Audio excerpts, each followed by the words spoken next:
உடலை வந்து நம்ம மண்டலங்களாக பிரித்து பார்க்கணும் அப்படின்னா அதுக்கு முன்னாடி நம்ம செல்லை பற்றி முழுசாக தெரிஞ்சுக்கணும். ஏன்னா நம்ம உடல் வந்து பல மண்டலங்களால் ஆனது. செரிமான மண்டலம், சுவாச மண்டலம், கழிவு நீக்க மண்டலம், இப்படி ஏகப்பட்ட மண்டலங்களால் நம்ம உடல் ஆகணும். சரிங்களா?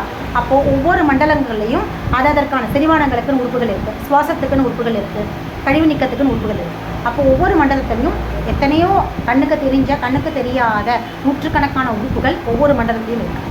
ஒவ்வொரு உறுப்புகளும் கோடிக்கணக்கான செல்களால் ஆனது. ஒவ்வொரு செல் அப்படின்னா அணு அப்படி அர்த்தம்.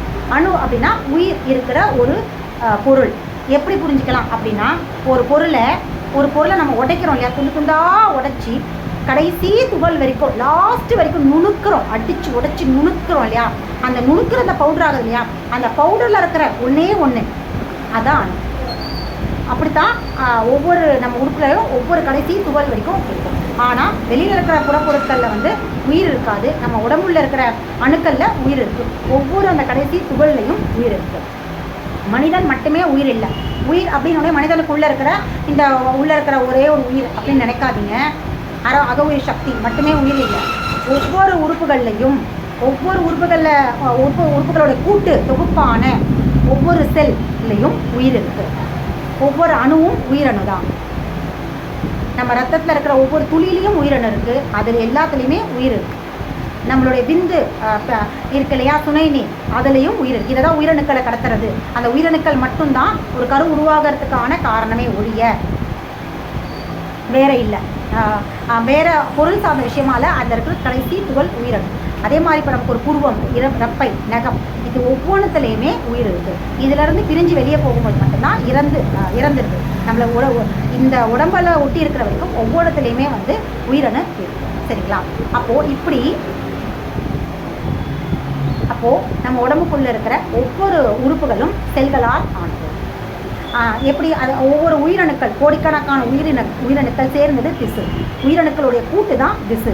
அந்த திசுவை கண்ணில் பார்க்க முடியும். உயிரணுக்களை மைக்ரோஸ்கோப்பில் தான் பார்க்க முடியும், கண்களால் பார்க்க முடியும். திசு அப்படின்றத ரொம்ப ஈஸியாக டெஸ்ட்டுக்கு எடுத்துகிட்டு போகிறாங்க, பார்த்துருக்கீங்கள, கட் பண்ணி சதைய, அது ஒரு திசு. இது எப்படின்னா பலவிதமான அணுக்கள் ஒன்று சேர்ந்த கூட்டு தொகுப்பு தான் திசு. ஆனால் அந்த திசுக்களில் கோடிக்கணக்கான உயிரணுக்கள் இருக்குது. அந்த உயிரணுக்கள் தான் செல். இப்போ செல்லை பற்றி நம்ம புரிஞ்சுக்கணும் அப்படின்னா செல்லுடைய முக்கியமான விஷயம் எதுனா முக்கியமான 2 விஷயங்கள் தான் அதில் முக்கியமானது. எது அப்படின்னு பார்த்தீங்கன்னா உட்கிரகித்தல், வெளியேற்றுதல். இது 2 முறையாக நடக்குதுன்னா அந்த செல் வந்து ஆரோக்கியமாக இருக்குது. ஒரு உறுப்பு ஆரோக்கியமாக இருக்கணும்னா அதில் இருக்கிற கோடிக்கணக்கான செல்கள் ஆரோக்கியமாக இருக்கணும். அப்போ தான் அந்த உறுப்பு வந்து முறையாக செயல்படும். அந்த கோடிக்கணக்கான செல்கள் எல்லாமே, அந்த கோடிக்கணக்கான ஒவ்வொரு செல்லுமே ஆரோக்கியமாக இருந்தால் தான் அந்த உறுப்பு வந்து முறையாக இருக்கும்.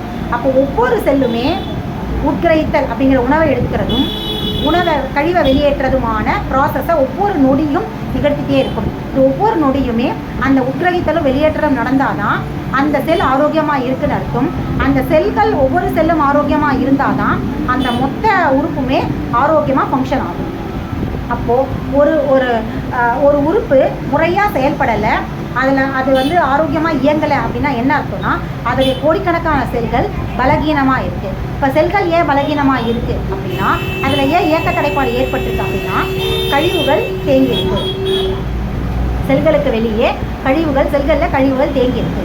அப்போது செல்களில் கழிவுகள் தேங்கி இருக்கும்போது அதால் உட்கிரகித்தலும் செய்ய முடியாது, வெளியேற்றமும் செய்ய முடியாது.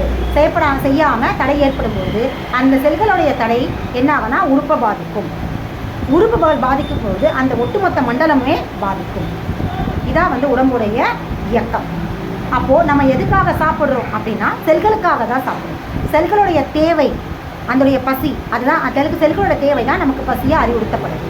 செல்லுக்கு எப்பப்பெல்லாம் உணவு தேவைப்படுதோ அப்போல்லாம் பசி மூலயமா நமக்கு உணவை அறிவிக்கும். எனக்கு உணவு தேவைப்படுது, இப்போ எனக்கு உணவு கொடுங்க அப்படின்னு செல் சொல்லும்பொழுது தான் பசி அப்படின்னு மூளைக்கு வந்து சமிஞ்ஞை வழியாக இன்ஃபர்மேஷன், சமிஞ்ஞை அதாவது அறிவிப்பு செல்லால் வந்து அறிவிக்கப்படும்.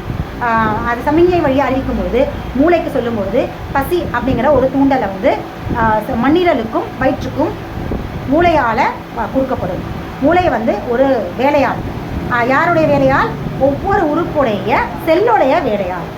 செல்கள் தான் வந்து மூளைக்கு இதை செய் அதை செய், வலினாலும் செல் தான் அறிவுறுத்தும். பசியோட உணவோட தேவை ஏற்பட்டாலும் மூளைக்கு தான் அறிவிக்கும். மூளை வந்து செல்லுடைய தேவையை செரிமான மண்டலங்களுடைய பிரதான உறுப்புகளான இறைப்பைக்கும் மண்ணீரலுக்கும் அறிவுறுத்தும். அப்போ தான் வந்து அங்கே ஹைட்ரோக்ளோரிக் ஆசிட் அப்படிங்கிற